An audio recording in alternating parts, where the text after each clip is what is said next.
Very important and sad news in Gaza, Palestine. Few days ago, hundreds of Palestinians, including children and women, have been killed in an attack on Al-Hali hospital in Gaza. This is the first time the Israeli warplane target a hospital. According to the Ministry of Health, at least 850 Palestinians have been injured. All Muslim and other countries condemned the Israeli act.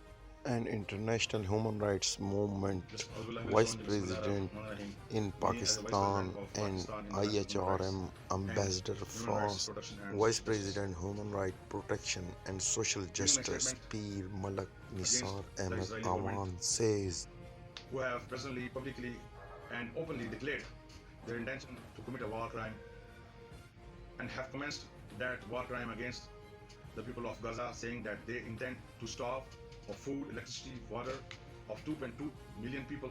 That is a war crime. Under the 4th Geneva Convention, trying to suggest that there is some symmetry, some equivalence between the action of Hamas and what Israel has been doing to the Palestinians for decades.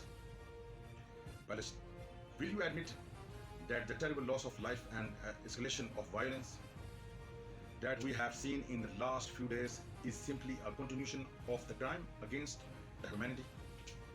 This is a war crime, and Israeli states have committed the war crime. And this is a war crime of the state of Israel. And we are going to appeal in the international court against this criminal act of state of Israel against the Palestinians. And that is it. And we are going to do it, inshallah.